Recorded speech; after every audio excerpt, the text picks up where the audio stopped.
Okay. The next students, the next topic we are going to explain about the refraction of light through a prism. Student, this is called as prism. So first of all, what is prism? It is bounded by 5 sides. 5 plane surfaces are there. 2 surfaces are triangle shape. This is triangle, this is triangle, and 3 are rectangle.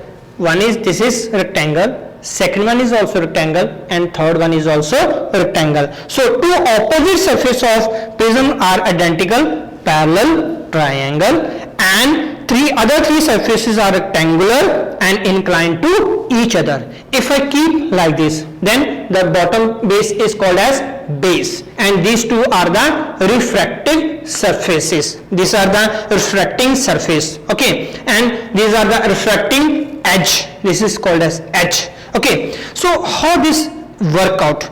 2 refracting surfaces of prism are not parallel. These 2 are not parallel to each other. Okay, but they are inclined to each other at angle A, called as angle of prism. So this prism is a equilateral prism. All the angles are 60 degree each. Okay, so angle of light through a glass prism. So students, this is the base, this is the incident ray. As I strike the light through, pass the light through this surface, this ray of light is called as incident ray, and the ray which move inside the prism is called as refractive index. This is refracted ray, okay, and the ray of light which comes out from the prism, that is called as emergent ray. This is called as emergent ray. Okay, now this is normal. The angle between the normal and the incident ray is called as angle of incident, and the angle between the normal and the refracted ray is called as angle of refraction. Okay, so this is called as angle of refraction. Now this is emergent ray. The angle between the normal and the emergent ray is called as angle of emergence. It is called as angle of emergence. Now, how much the angle bend inside the prism? This incident ray is supposed to move at this surface, and this emergent ray is backward. The emergent ray is produced forward, the incident ray produced forward, and the emergent ray produced backward. The angle between is called as angle of deviation. This is called as angle of deviation. Deviation means bend, how much angle bend, and it is denoted as delta. This is called as delta. It is denoted as delta. Okay, so and delta is equal to angle of first incidence plus angle of second incidence minus the angle of first refracted ray plus second refraction is called as angle of emergence is called as the delta. Okay, so what is first refracted? This is R1 and this is R2. This is first incidence, and this is second. Emergence is also called as second incidence. Okay, so I1 plus I2, first incidence plus second incidence minus first refraction plus second refraction, that is called as delta or angle of deviation. So last year the ICSE has asked the question, what's the relationship between the angle of deviation, angle of the prism, and the incident, first incidence and the second incident. So incidence means it is first incidence plus second incidence is equal to A. What is A? A is the angle of the prism. It is always, its value is fixed, that is 60 degree plus delta. Delta means how much the angle bent from its surface. So this is the relation.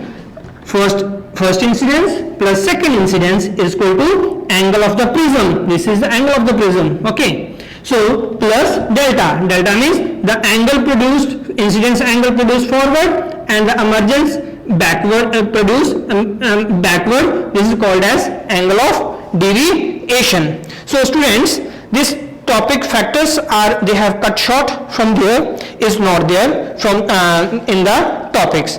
So next topic we are is a simple application of the refraction of light. That is the real and the apparent depth. It depends upon the real and the apparent depth. Okay. So we are having a coin over here. Okay. So I am going to dip this coin in this water. Okay. So if I can find out from here, I can observe the coin from the 90 degree. From the 90 degree, I suppose to find that it is at this surface. But if I can find I can observe from the sidewise, it is far up from the base point.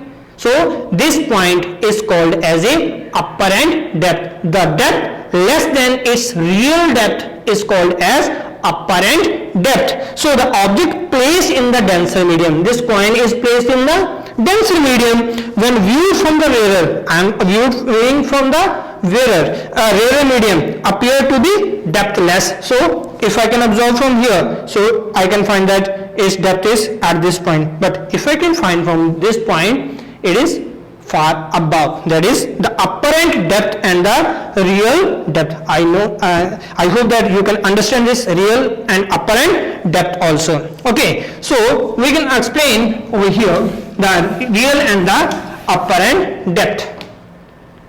So this is the surface. This is the water surface, and this is water only. This is stick. This is a stick or pencil, we can say. So as it hit at this point, it bend, little bend at this point. Okay. So if we can observe from here, its actual length depth is at this point.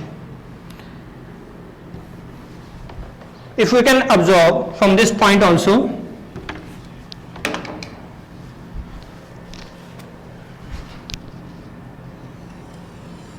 this is its apparent depth. Suppose it comes at this point. This is A and this is B. It bends at this point. But if we remove, it comes in the rarer medium, then it is supposed to be at this point. So how much it less than its apparent depth? That is B minus A. That is the called as shift, we can see also, or apparent depth also.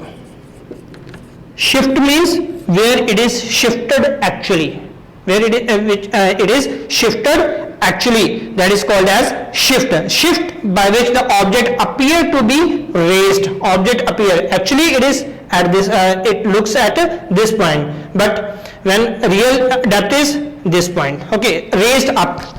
So shift depend upon the refractive index of the medium, thickness of the denser medium, and color. How it depend? Shift depend upon the refractive index. Higher the refractive index of the medium, more is the shift. जितना ज़्यादा denser medium होगा, उतनी ज़्यादा क्या होगी? Shift होगी. More the refractive index, more is the shift. Second one, depend upon the shift on the thickness. More thicker the medium, more is the shift. And wavelength, how the shift depend upon the wavelength. So the shift decrease with increase the wavelength. As we know that if the speed of light is less, then the object, the light cannot reach at fastly at that point. So wavelength, if the shift decrease with increase the wavelength. If the wavelength is increase, then shift will be decrease. So we can explain this more with the help of this experiment also. So some consequences are there of the refraction of light. First one is, why does a star appears twinkle? Why the stars appear twinkling in the sky? Your answer is supposed to be because of the refractive index of air with respect to temperature. Why? The ICC has asked last 2 years before also that this question, why the print appear to be raised when a glass slab is placed over it? If we place this glass slab over this paper, then we can see this print is appeared. Why it is a print appear to be raised when a glass slab is placed over it? So your answer is supposed to be because of the refractive index of the air with the paper. Okay, so same as why the sun is seen a few minutes before it rises above the horizon in the morning time, while in the evening few minutes longer after its use. So same answer you can write because of the refractive index of the refraction of light, because of all the consequences are related with the refraction of light. So students, try to read this topic and understand the topic, and in the video just comment it, and if you face any difficulty. Thank you.